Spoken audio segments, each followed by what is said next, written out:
Welcome to Lucy Goes Live. Tonight I am very excited to be speaking to my cousin, Marc. We like to maybe think of ourselves as the black sheep of the family, but I think both of our mothers still claim that title. So we can't claim that just yet, can we? Marc's going to tell us tonight about his spiritual awakening, which happened 18 years ago. Is that right, Marc? About 18 Yeah, years that's ago? correct. Yeah, that's correct. 2004. And you're going to have to forgive him because he's got maybe a worse back than me tonight, and he's traveling back up to Iona tomorrow, so he's chilling out on his bed because it's the most comfortable place at the moment, isn't it? So yep. Tell us what happened 18 years ago, Marc. Well, I had a spiritual awakening and I lived happily ever after. No. Is that the short? That's the short story. Well, where do you start? It actually was starting before 2004, probably around November time, and that was the year before. But it did start to really kick in around my birthday, really my 30th birthday in 2004, which was July. And there was things happening before. I went to Thailand for about 6 weeks. I was working at Sellafield, a nuclear reprocessing plant in West Cumbria. And I had an amazing life. I mean, of all the times in my life, I had a luxury lifestyle, really. I had a lot of money. I could go abroad. And I had a lot of freedom. I didn't like working shifts, but I mean, it was good fun as well. So it was quite amazing that happened in a nuclear power plant because of the power of the place that I was working in as well. And when it really started to kick in, I was wearing a all blue tracksuit a lot at the time, which was just like David Icke was when he had his awakening. It's very similar to David Icke's awakening. And it was just profound, really profound. I had a lot of spirit beings around me. I was starting to get very psychic. People were becoming aware around me because my personality was changing, and I was starting to become aware of that the reality we're living in isn't what it seems. And around the time it happened, my supervisor put David Icke's biggest secret on my desk. And I with my workmates, we were laughing at my wealth supervisor. And we couldn't stop laughing, it was hilarious. But for some reason, it was a real help with my awakening, because when it started happening, I didn't know what was going on. And like, that book was a lifeline for me in a way. So I come back from Thailand, and when I was in Thailand, I think that was starting to affect me, because when you go to the East, they say it's a lot more spiritual over there. And there's something about certain places, like going on pilgrimages, there's energy vortexes, or there's certain energies that can open aspects of yourself up. So in Thailand, I had, there was an Israeli guy that I got on with. And we would have these deep talks, and sometimes about religion. And I was a real atheist then, but he said something to me, and I can't remember what it was now, but it just triggered something in me, started questioning things. It's amazing it came from like this Israeli Jewish guy, and I'm not religious, I'm still not, but it just certain things along the lines coming up to my 30th birthday. And I know now that Eckhart Tolle had a similar experience, very powerful, on around his 30th birthday, 29th, 30th. And it's when, in astrology, Saturn returns in your chart. And Saturn's very strong in my chart. So when I had this experience, it's basically a Kundalini experience. It basically smashed my life to pieces. It was very challenging for my family. Yeah.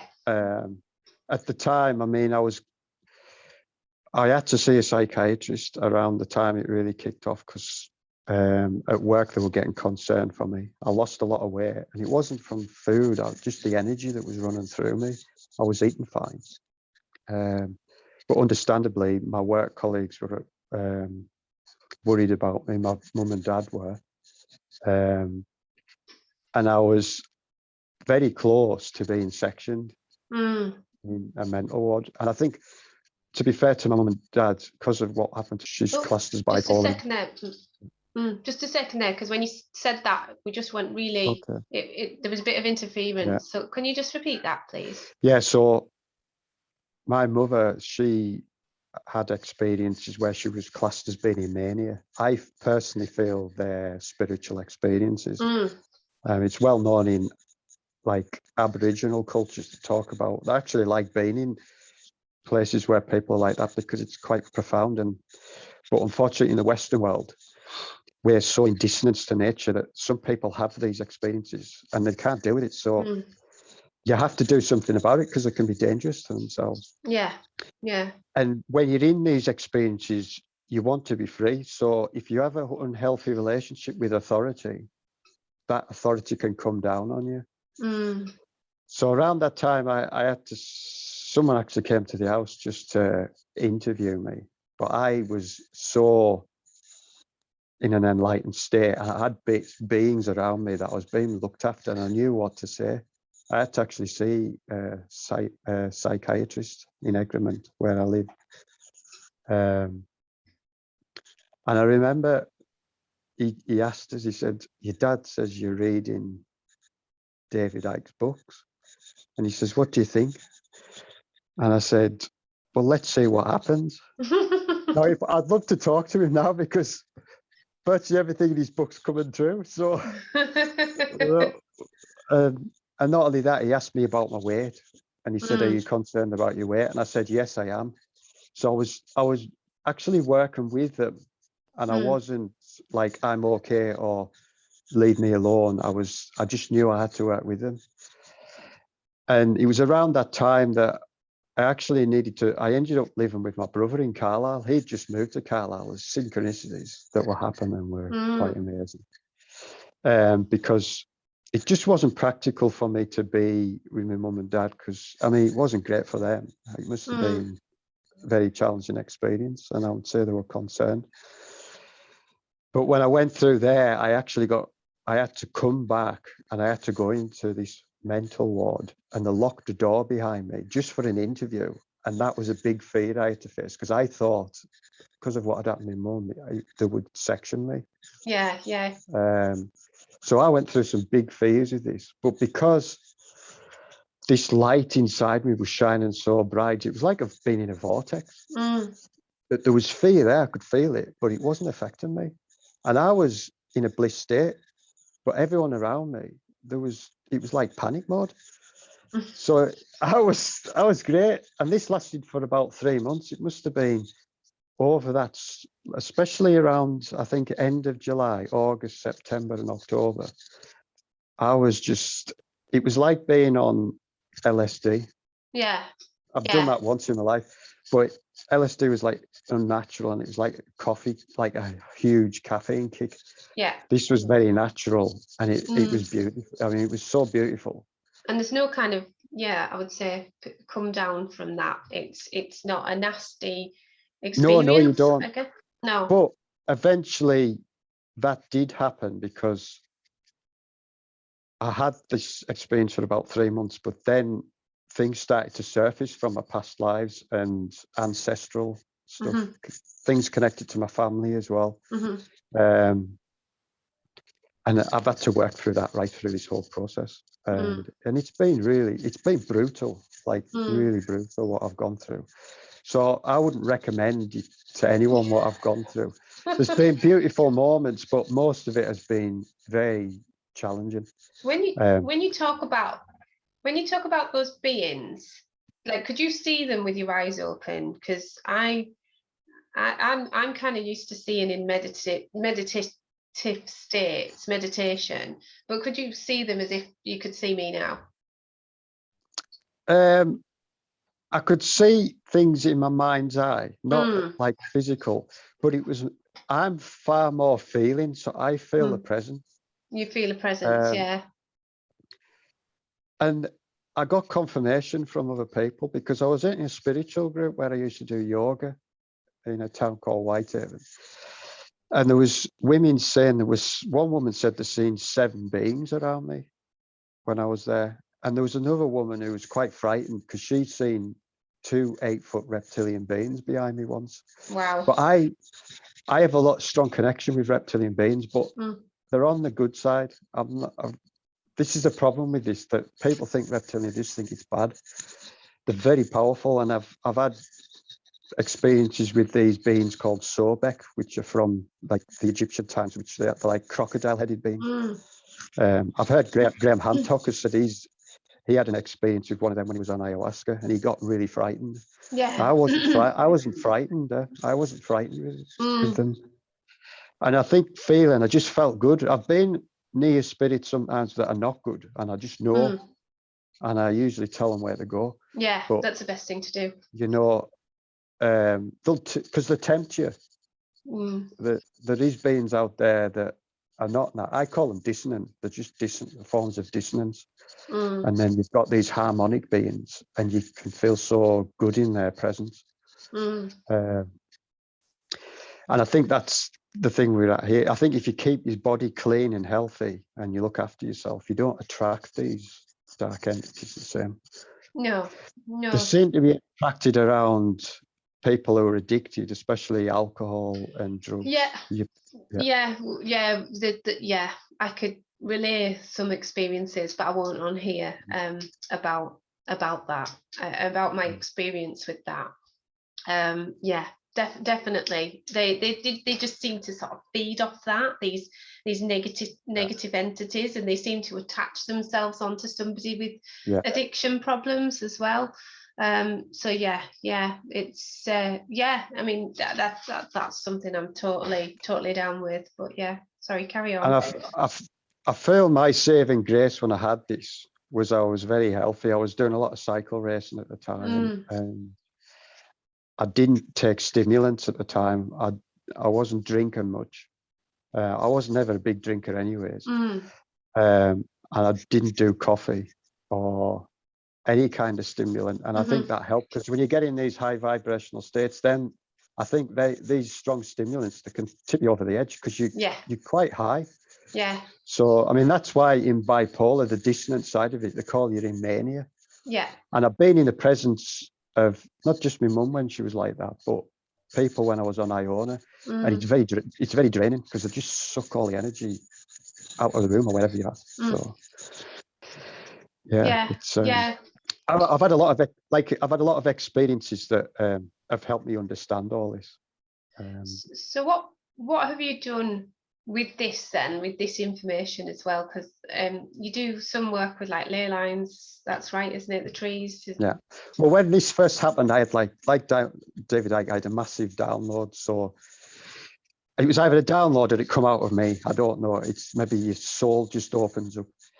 And it's taken 18 years really to integrate all this. And through that process, my priority, I would say I'm coming as a healer, but my priority is the Ley Line system.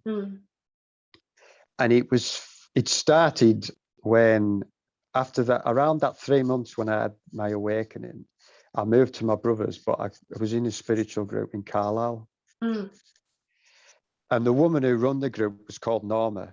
And she said there was a guy called Marc was going to come 6 months before I came and said he was going to disrupt the group.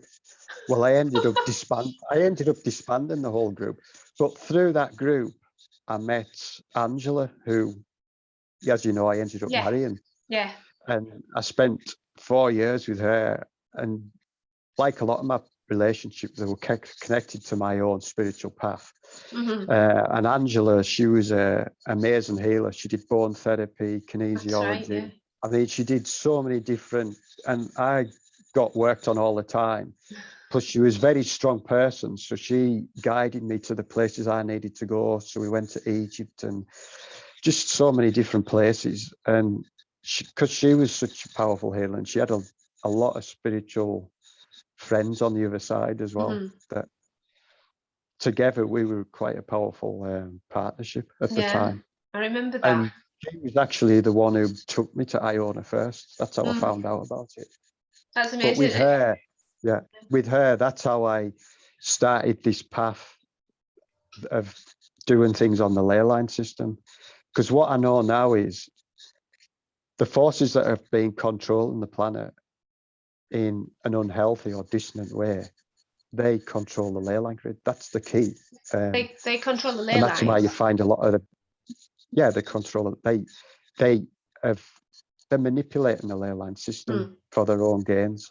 But it's like, because to me the earth is basically an anagram of heart. It's our collective heart. And they're suppressing that energy and using it for their own gain. It's like vampirism, really. Yeah. I've been describing it like that recently. Yeah, but I came in to basically release the energy. I really act as a conduit for the nature spirit world. So they need someone in a physical body because they're not in that form, and they work through me. And they'll telepathically guide me. And I just go where I'm needed to go. Yeah. And I've ended up in California. I mean, I was there for 3 months and I did a really powerful ceremony there. I end up in beautiful places, but it is brutal. Some of the stories I've got of what I've had to do, it's really, it's scary, some of it. And my life's been on the line a few times. My mum will say, because she's had psychics tell her as well, that I was close to losing my life, and spirit world have stepped in when they've needed to. And stepped in for like protection. Yeah. Because I've got an important role to play here, so I've been looked after, and as long as I follow through with it, I'll be fine. See, I like that. I like that confidence as well, that you know why you're here, and I think there's a lot of people that don't know why they're here. They don't know what they're doing, and especially over the last 2 years, I think people's confidence, they're like, what's kind of, I was speaking to my osteopath the other day, and he was saying about, it just became like a counselling service this time last year. He had one guy say to him, "Oh, I've made like a golf pitch input in my garden, but I don't ever think I can never see myself getting back on a golf course again," and that, it was just like really sad, just people saying stuff like that to him. So I suppose it's so empowering to be able to have come through the last 2 years when so many people were living in fear, but you just know what you're here for, really. It's really, really empowering. But I do now, but I went through a lot of times where I was very doubtful. But spirit come in at that time and they'll give you confirmation. Yeah. But you really are sometimes, for me, I've been doing things blind. And it has been really upsetting at times, but then I've had so many beautiful magical experiences as well, like supernatural. There's things I've done that I very rarely talk about because a lot of people just wouldn't believe it. I know. It's only when we get together that we believe each other what we're saying. I once had a teleportation experience where I actually moved my physical body, and I was with Angela at the time, and when I came back, I ran through and told her.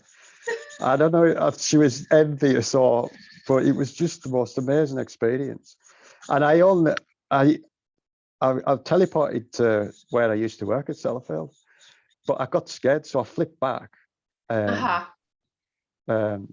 it was just, and 4 months later, a Hollywood movie came out called Jumper, which just showed you that possibility, and I was like, wow.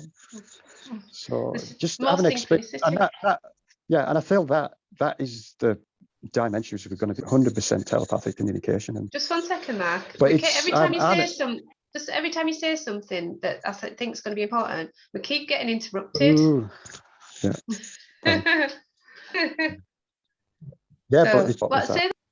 sorry, it's still repeat. Still bad. Yeah, repeat that now. What about the teleportation? No, not the teleportation, a little bit afterwards. Yeah, I feel we're moving into a time where these sort of powers that we have are going to open up to us. I'm very impatient because I want all my powers back, but it was like the teleportation experience. I wasn't in control of it, I would love to have it now because I want to go to Tenerife. I mean, I love the sun. I'm a sun worshipper, but at the moment, with my current vaccine status, I won't be going anywhere at the moment. No. So I'm always open to that. But yeah, I think so. I mean, is this what, sort of moving into that time? I mean, you know how we hear about 5D and things like that, and it kind of suddenly occurred to me yesterday. For anybody that doesn't know, it's like fifth dimension. That's what it is. And I was speaking to Claire last week, who's a Christian, and they talk about end times and the rapture and being taken up. And then somebody mentioned yesterday, and all these things keep clicking in my head. Somebody mentioned is it Kali Yuga or something? Is it Kali Hindu? Yuga, Kali Yuga, that's it. Thank you. I like that though. And Koala Yuga, that sounds good. I don't know. It's just the way I pronounced it. But yeah, that'll do. But it all sounds to me like the same end goal, if you know what I mean. Yeah. It's all they're all talking of the same thing. It's just a different language or a different way of perceiving it. And my favorite way was, I know Drunvalo Melchizedek, who he brought the flower of life into consciousness in a way, like mainstream. And he says we're moving from one octave to another, and on that crossing point it gets very intense and fragmented. So it does feel like that now. And it's like we can't stay in it for too long because it would destroy us, but it's kind of like we have to actually go through it because it's what breaks down the old reality. So is that like, what do they talk about, the dark night of the soul? Is that quite relevant then? Because I've heard people ban that term about, but is that relevant to what you like, to a spiritual awakening, to going into this phase of enlightenment that we're all supposed to be going into?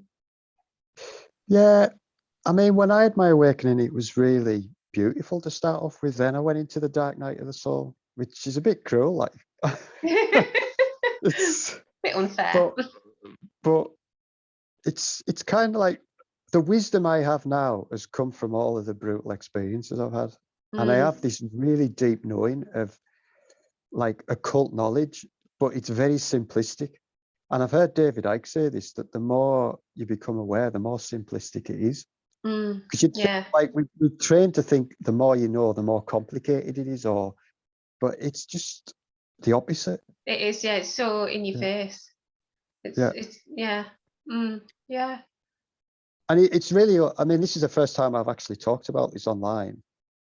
I mean, I've talked to, I had a meeting with Sacha Stone and talked to him about certain things that he was interested in, but this is the first time I've talked about my awakening.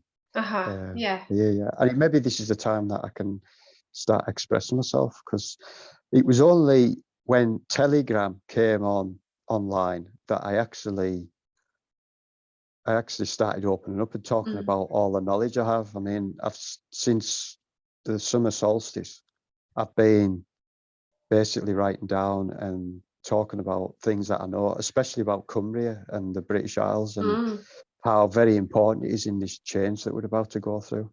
And particularly Cumbria, because it is the centre of the British Isles, and there's something very powerful about this place. It's its own stone circle. With the Lake District. I mean, there's 52 stone circles in Cumbria alone, and Sellafield plays a very significant role in this shift. I just know it does. And what's really powerful is I had this really powerful Kundalini experience when I was at Sellafield, and for me, Kundalini is nuclear energy. So I can relate, I can relate astrology and astronomy to the human body.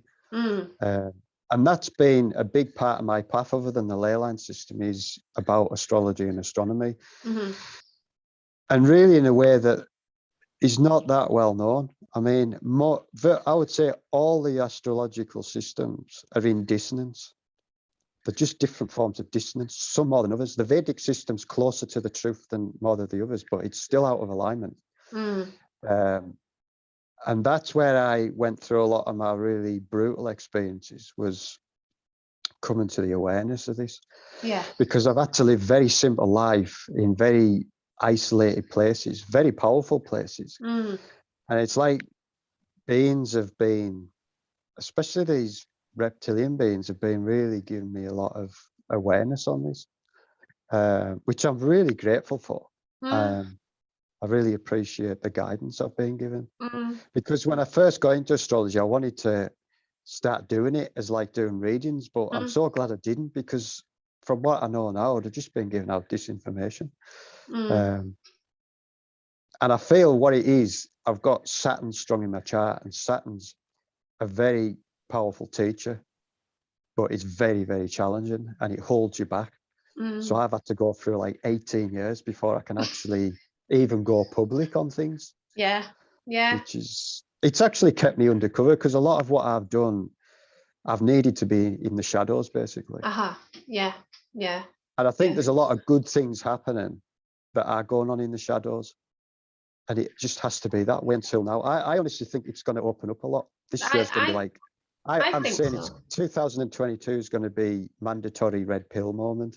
Where you're going to have to, like, there's no more blue pills. We've run out. Yeah. So I'm very excited, but I'm also spiritually, I feel spiritually exhausted. Like I'm ready for this change of us all coming together. Yeah, I mean, it is. It's exhausting when you've been waiting. I think you've been waiting for it a lot longer than I have. Definitely. Well, I feel for people like David Icke. Yeah. I mean, that guy was laughing stock for at least 20 odd years before he was starting to get any respect. And now he's got people saying exactly the same thing as him, and they've got massive followings, these people. And I think, but there's also as well, I don't know if you agree with me on this, you have to be quite discerning in terms of, I've listened to a lot over the last year, over the last maybe 18 months, because we've been in lockdown, and I wanted to kind of keep abreast of what's going on. I think you've got to be quite discerning. If people are sort of starting out on a spiritual journey now, it's kind of like there's a bit of a warning as well, because you do get infiltrations into different movements, and you do, the infiltrations. I mean, every movement, I feel like that this is where I'm at. You give me your version on this, but I just look at every movement now and I see infiltration with everything. And I think, that person, all right, I really want to listen to what she's got to say next. And then all of a sudden, whoa, what was that? Hang on a minute, that doesn't quite align with me. And it's, I don't know what's your take on that with the things that are happening now. There just seems to be so many different movements happening at the moment. Well, I feel if you take things from different angles, so you go to different places, so you're like looking at all the jigsaw pieces, and just like use your intuition, because it's like training to see what's resonating with you and what doesn't. And the truth will unfold. You can sense it. And at the end of the day, we're all just finding our own way. And there's some people, my alarm bells ring, but they've still got amazing information. Yeah. I mean, and I know some people get corrupted, and I can understand it's easy to fall into that trap. But it's like, I think we all have something to give, and it's just finding out. For me, it's like when I look at like the astrology side of it, it's like how I play the guitar. You can tune it from a state of dissonance into a harmony. So it's like to me, the universe is like an out of tune guitar now. Once that's in tune again, we'll all get it. But it's like you've got to use your intuition now and just go with what resonates with you. And I think if you're looking at going to different people, like I follow Max Egan, David Icke, Joe Rogan. I listen to guests that he has as well. Kerry Cassidy, Simon Parks. There's so many different people, but you can fragment yourself too much and get too involved, but I got certain people that seem to be covering a lot of stuff, so I don't have to do that, so I can just go through their stuff and just go with what resonates with me. Because there's so much coming at us now that I think you've got to learn how to filter what's not relevant. Definitely, absolutely. And I think if you just kind of sucked everything up. You know, you may as well, maybe it doesn't really matter what media you're watching, be it the Truther Movement or the BBC. It probably doesn't matter what media you're watching. You need that discernment within yourself as to make a judgment. Use your intuition, and I've got to a real stage now where I feel like, no, we are the powerful. We need to take our power back, and as sovereign beings, and as Sasha would say, the Christed light within us, rather than waiting for somebody to come and save us. Yeah. You know, I just haven't got down with the waiting to serve. I did at one point. I thought, oh, when's it coming? When's it coming? No, we need to bring it. We need to bring it. That's how I feel. Well, that was the great thing about COVID, because it put our backs against the wall.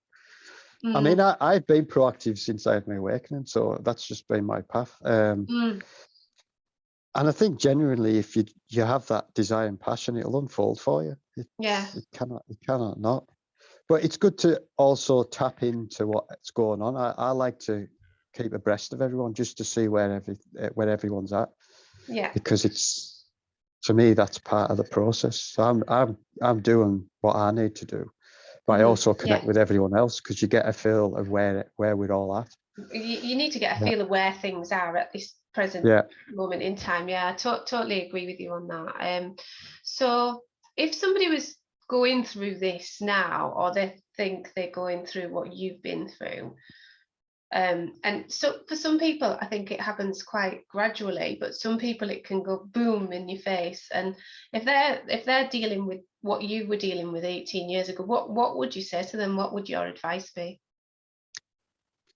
Well, the best advice I got at the time, and I did listen, because it's very easy to not listen to people when you're in that state. You just in your cloud nine, was grounding. Be grounded. Because I've heard my mum say this, because she was around people, because she was in mania herself, that there's a synchronicity with a lot of people who go into mania. They want to take the shoes and socks off and walk barefoot, which is the best thing they can do. But to society, they think they're even more crazy, because, you know. But being in nature and grounding yourself. I mean, cold water swimming's a great one, or having cold showers, and just doing things that keep you in alignment. Like, you can get too caught up in all of the information, so it's finding that balance, and having a good clean diet, and just looking after yourself. Because as well, when you are in them states, you can be very open. So doing like alcohol and drugs, it's like not a good idea, because you're just inviting some not good forces in, and you're inviting them in by doing that. That's why a lot of ancient cultures, when they do ceremonies and they take hallucinogenics or whatever they do it in a safe space. They create a safe space. So, like, usually it's with like a shaman or something, isn't it? Yeah. But you can, like you say, when you're in them states, you can be very vulnerable. So, and I think what's causing us that are not good, and the habits that we've got. Hang on. It went all funny again there. So yeah, the good advice is to get into nature, get into the woods, or ground yourself. Oh, it definitely helps. Great. We're losing you again, Mark. It went all funny again then. All right. I'm all right on my end. So. Are you all right on your end? I don't know what it is, because I even checked my connection yesterday with my supplier to see what it was. And every time sometimes when you say something, it just goes woo, so just goes crackly. So it could be my end, but they said it was okay yesterday anyway. But yeah, no, that's lovely. So is there anything else that you want to add?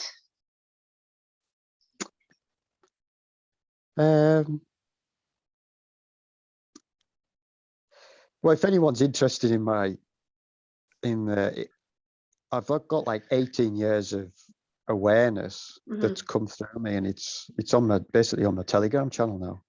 I'll pop a link to that. I'll pop a link to that in the comments thread. And there's some really empowering information on there, which, like I say, it's information that I've come aware of, but I'm starting to see even a lot of other people are starting to connect with similar information as well. Yeah. Probably not the stuff locally.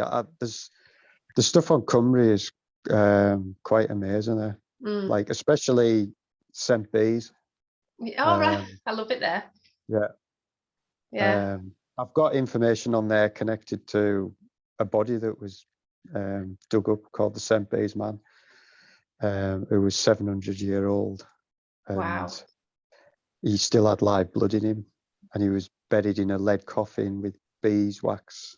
And it's quite a significant find, but at the time, it was in the early 80s. It didn't really go mainstream because at the time the media wasn't, to be honest, like it is now. But like I say, Cumbria's holding on to some very powerful secrets. And I've just got this feeling that it's going to play a big role in the coming times we're moving into.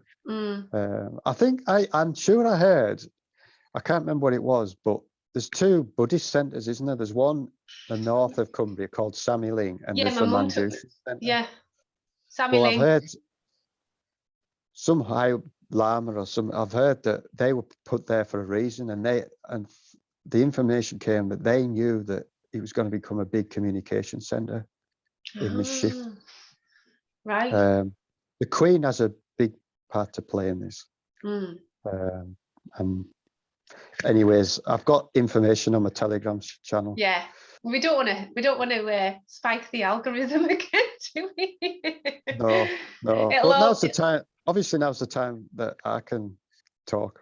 Yeah, it is. It's a time that we could all talk, and I think like this time last year, I probably said this before, but I was sitting here feeling like me and my little family were the only ones in Cumbria feeling the way we felt, and you know, then you meet with you go through a whole year, and you've got this whole new bunch of friends that you've like hello, that you've met. I've been lucky because I've spent the last 10 years on Iona, and I've met thousands of people.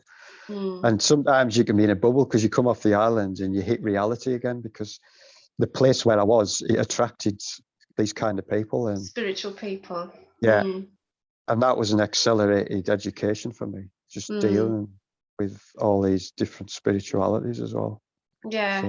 It's coming back to earth with a bang, isn't it? I remember when we came back from Cairo and my dance teacher warned me, you will be on a bit of a downer after this. You will be on a downer. You've just been to one of the most amazing places in the world and done all this dancing and met all these wonderful people.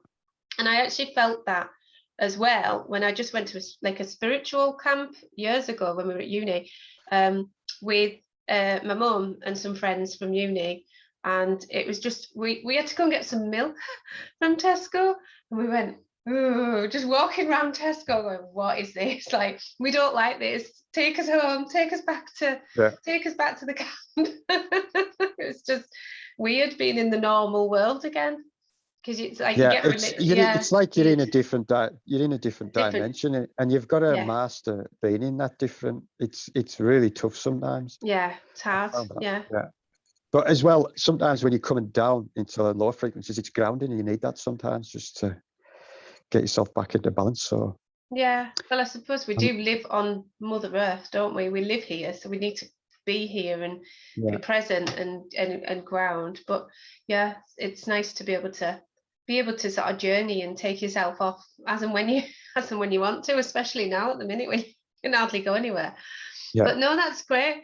I'm going to drop the link to Marc's Telegram group because there'll be way more information on there than we can fit into this Zoom. But thank you very much, Marc. Have a safe trip back up to Iona, and I'll probably see you in the winter when you come back. So after the end of the season, that'll be great. Okay, that's lovely. Thanks very much.